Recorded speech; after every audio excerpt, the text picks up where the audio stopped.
welcome to all the men and women of the West. I'm Joe here with me, my co-host Dan. Hello and greetings. And today we're going to be getting started with a bit of an event period for the channel. That is to say, we're getting into February. And originally this was all going to be one big video, but we decided to slice it up and to also discuss any other couples we can. But to start with, we're going to be discussing the tale of Arwen. That is to say, Arwen Undomiel, who is the love of Aragorn's life, and honestly, a bit of a complicated character who shows up in passing in the actual Lord of the Rings, but has her own story in the appendixes and is part of Aragorn's epilogue. She's kind of the prize Aragorn gets when he becomes king. He gets the love of his life, because originally he was raised as a foster son of Elrond, who came to love him dearly. And so the idea of marrying his daughter to Aragorn was kind of I'm giving you the greatest treasure of my life. I'm willing to entrust my daughter to you. Take good care of her while I go cross over at long last, like I've always wanted to. It's a very beautiful story in that regard. That said,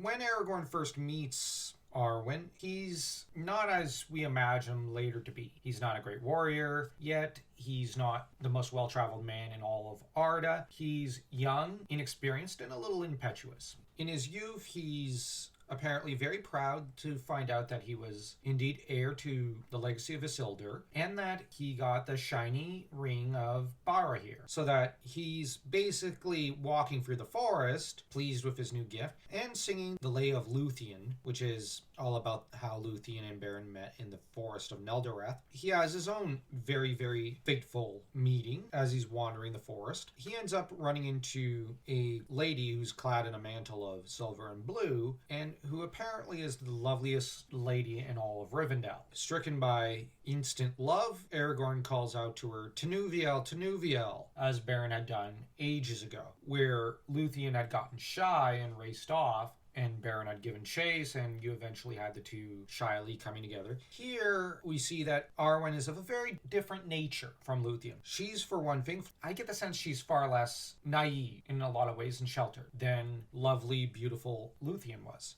Obviously, she had a voice from the beginning. She ends up wondering who Aragorn is because she's never really met him, because she's been fostered in recent days with her grandmother, Galadriel, which is quite the high calling. That said, Aragorn tells her, "I believed you to be indeed Luthien Tenuviel, of whom I was singing. But if you are not she, then you walk in her likeness." He basically says, well, if you're not Luthien herself, then you must be as beautiful as her, which is quite the flattering high praise. She ends up saying that so many have said, and there she speaks gravely. Now she goes from almost laughing with him to being grave, and admits that she is not Luthien. And she's struck by a certain amount of prophecy in that moment when she says that she may end up finding her doom in the same manner as Luthien. That's a very auspicious thing to say, and also a very bleak thing to comment on. Because if indeed her doom is to be like that of Luthien, it means she will not cross across the sea for Valinor. Rather, she will pass away like a mortal, bound to a mortal, which is indeed what happens to her. And says, wow, okay, I guess we're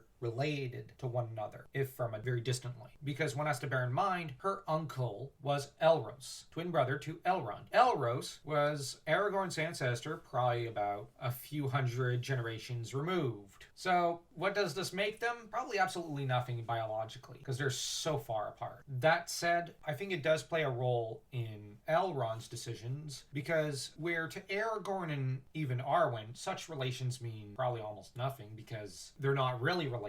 Elrond never lost faith in his brother's lineage, never lost sight of it, and always kept his eye on it, and often played mentor to various members of that lineage, obviously taking his role of grand uncle? Seriously, which there is a heartwarming element to that side of Elrond's adoration for his brother's lineage.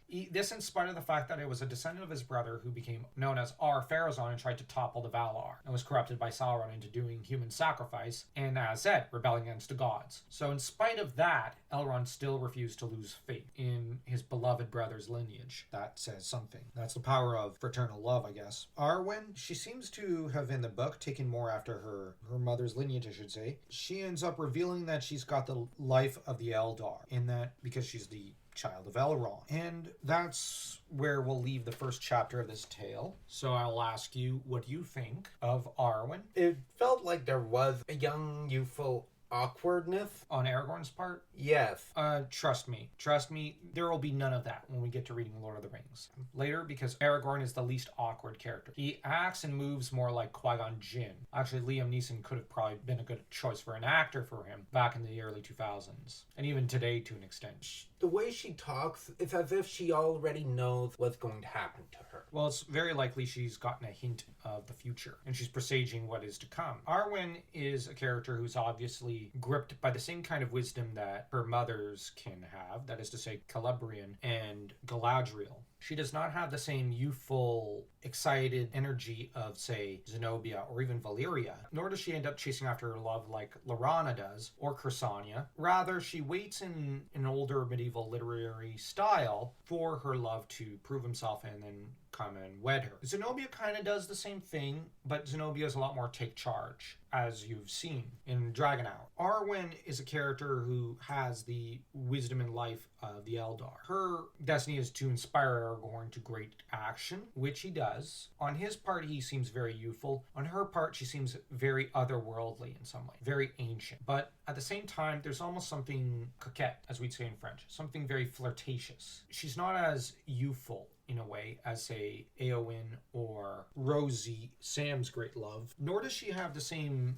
vigorous spirit as Luthien, who's one of my favorite female characters in Tolkien's Legendarium. That said, Arwen helped with some administrative matters. She obviously does act as a bit of an ambassadress between father and Granny. Another impression I got is that she treated this as a momentary distraction from eternal life. She momentarily realizes that this is a fateful meeting, but at the same time, she's almost not taking Estelle very seriously because he's so young to her. On the other hand, later, she will be gripped by love for him, just as he is for her, and that'll be in part 2 of The Tale of Arwen. So if you enjoyed this video, don't forget to smash that like and that subscribe button as though you were Luthien singing to them into submission.